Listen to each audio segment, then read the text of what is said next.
Shalom, shalom. Hoje nós vamos falar sobre cativeiros de iniquidade na pornografia.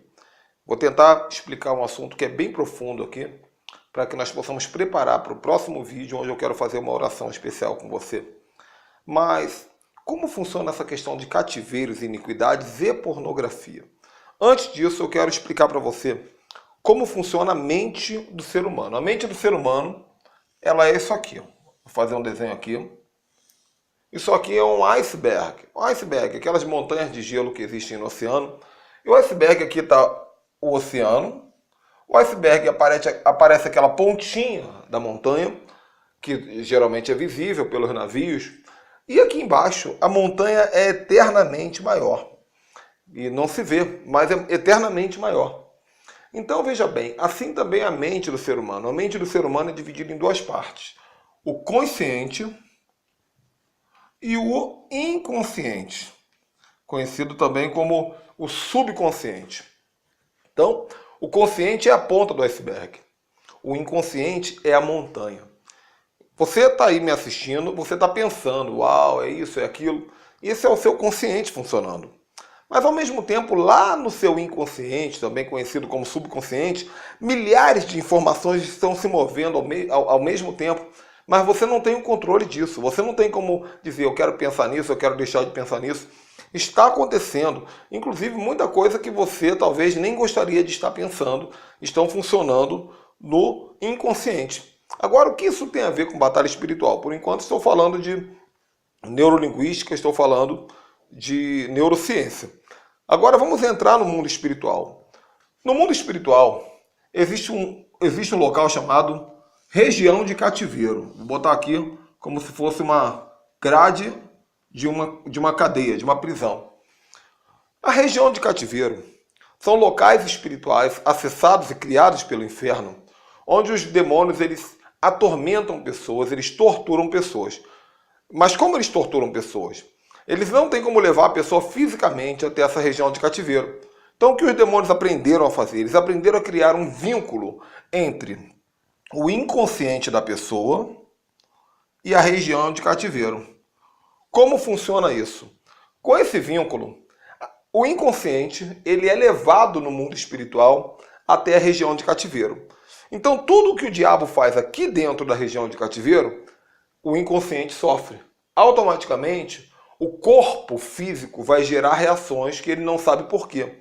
Por exemplo, a pessoa está durante o dia em casa e ela começa assim, ai meu Deus, eu estou com uma vontade de olhar para uma foto de uma mulher nua, eu estou com uma vontade de olhar para uma foto de uma mulher nua, ela não sabe de onde está a vontade.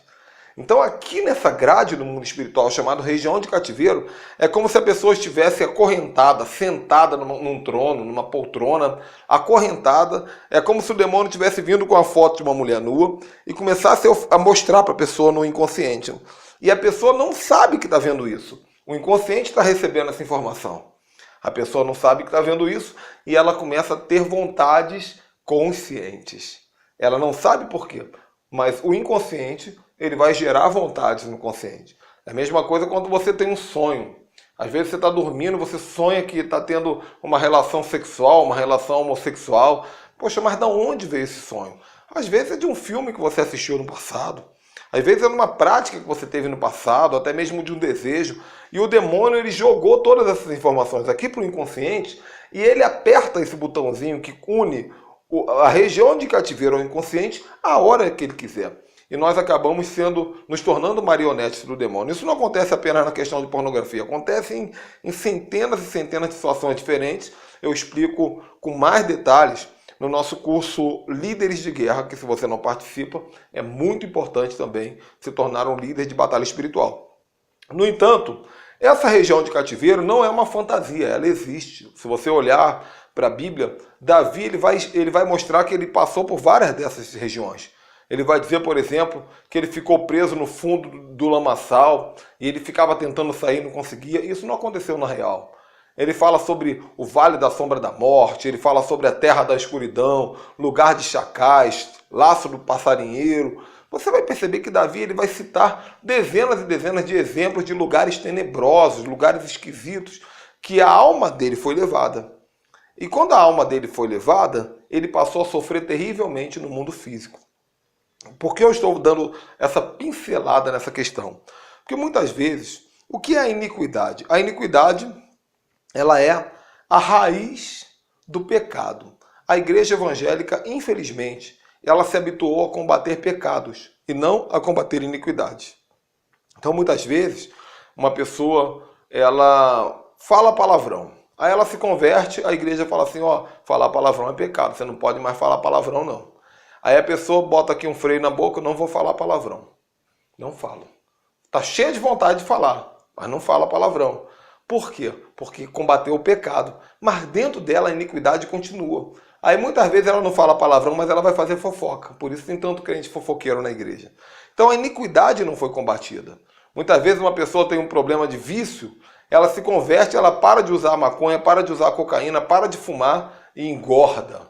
Por que engorda? Porque a pessoa não matou a iniquidade, ela transferiu a iniquidade. A iniquidade diz, já que você não quer fumar, então come. Já que você não quer fumar, então você se enche de salgadinho, se enche de coxinha com Coca-Cola e a pessoa engorda. Então a iniquidade, ela trabalha dessa maneira. A iniquidade, ela é a raiz do pecado. E onde a iniquidade fica escondida? A iniquidade fica escondida aqui. Exatamente aqui. No vínculo entre o nosso inconsciente e o cativeiro espiritual. Esse vínculo aqui, ele faz a iniquidade existir e ganhar força. Por quê? O cativeiro, ele precisa da iniquidade para trabalhar no nosso inconsciente. E o inconsciente precisa da iniquidade para ter acesso ao cativeiro. O que fazer para vencer a iniquidade? Primeira coisa, você precisa compreender que esses desejos que você tem, essas vontades que você tem, elas vêm do diabo? Vêm do diabo. Mas elas vêm do diabo, mas estão instaladas dentro de você. Como um programa de computador. Está dentro de você. Onde está? Está no seu DNA. Muitas vezes veio do avô, veio do bisavô. Está escondida no DNA, transformada em comportamento, consciente ou inconsciente. Ou veio parar aqui no seu inconsciente por conta de coisas que você experimentou na sua vida. Porque o inconsciente, ele não guarda sentimento. O consciente trabalha com sentimento. Estou triste, estou feliz, estou me sentindo motivado. Aqui. O inconsciente não guarda sentimento. O inconsciente guarda memórias, imagens. É como se aqui fosse um banco de fotos e vídeos. É por isso que muitas vezes você tem um sonho de um negócio que você fala assim, meu Deus, de onde eu tirei esse sonho tão cinematográfico? É porque você já viu tanto filme diferente que o inconsciente pega aquela mistureba e cria um filme novo, uma coisa de louco. O seu inconsciente, ele vai guardar imagens, fotos, filmes, vídeos da sua vida, de coisas que você viu com seus olhos, ou que você pensou com a sua mente. Essas imagens que estão aí, elas ficam guardadas lá dentro porque entraram. Entraram muitas vezes porque você se prostituiu, porque você assistiu o programa, porque você isso, porque você aquilo. O inconsciente foi se alimentando, e agora se juntou esse monte de informação aqui no inconsciente com a iniquidade que ganhou força. A iniquidade fala, ela pede, ela se alimenta. E o cativeiro. O cativeiro, ele funciona da maneira seguinte. Existe um demônio guardião no cativeiro. Vou botar aqui o bichinho aqui, ó, com um chifrinho. Bem bonito o desenho, viu? O demônio guardião, ele está olhando para aquele fragmento do seu inconsciente que está preso aqui. E esse demônio não deixa você sair. Por isso que Jesus, a Bíblia diz que Jesus, lá em Efésios capítulo 4, diz que Jesus, ele levou cativo o cativeiro e deu dons aos homens. Então Jesus veio aqui, ele amarrou esse demônio, ele pegou o cativeiro e falou assim, você gosta de prender pessoas? Eu vou te prender. Levou cativo o cativeiro. Então como deve ser a nossa oração? Nossa oração deve ser, Senhor, primeiro, quebra o cativeiro. Quebra, repreende esse demônio, Senhor. Manda um anjo, queime esse demônio que fica estimulando pensamentos na minha mente, estimulando vontades. Fogo no demônio. Pode ser uma oração de um dia, de uma semana, de um mês, mas é fogo no demônio do cativeiro. Sai, demônio!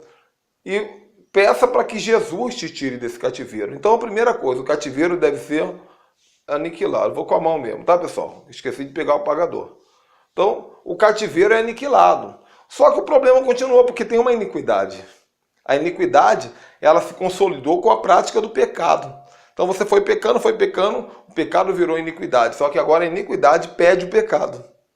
Então você vai começar a orar, Senhor, quebra essa iniquidade em mim, tira de mim essa iniquidade. Só que a iniquidade não vai sair enquanto o seu inconsciente não for lavado e remido pelo sangue. Então essa oração aqui é ao mesmo tempo, Senhor, purifica minha mente, purifica meu coração, purifica meu inconsciente. O salmista Davi dizia, purifica-me com hisopo. O que é o hisopo? Era uma espécie de ferramenta de aspersão, feita com ervas, molhada no sangue e na água. E Davi, na verdade, o sacerdote fazia isso no ritual de purificação. E Davi dizia isso para Deus, Senhor, purifica-me com hisopo, com sangue e com água. Porque o sangue de Jesus que nos lava e a água que é a palavra profética vinda do céu. Então, Senhor, purifica a minha mente, limpa tudo que eu não consigo ver, limpa tudo que eu não consigo acessar, lava a minha alma, lava o meu consciente, lava o meu inconsciente e quebra essa iniquidade. Por isso Davi falava, vê se há em mim algum caminho mau. Quebra essa iniquidade. Conforme você for orando, tudo isso aqui vai perdendo força. E aí, meu querido, você vai precisar ressignificar. Que é ressignificar, substituir. No lugar da prática da pornografia, da masturbação, do homossexualismo, dos vídeos, etc., você pede para Deus, Deus, o que eu posso colocar no lugar? E coloca, vai ficar um vazio. Aí você coloca um louvor, ir para o culto, ler a Bíblia, santificar, pregar, porque senão o diabo vai querer colocar outra coisa no lugar. Aí é igual aquela questão, parou de fumar, engorda. Tá bom? Bom, o assunto é complexo. Assista ao vídeo 3, 4 vezes até entender. E no próximo vídeo nós vamos dar um pouquinho mais de continuidade dessa verdade.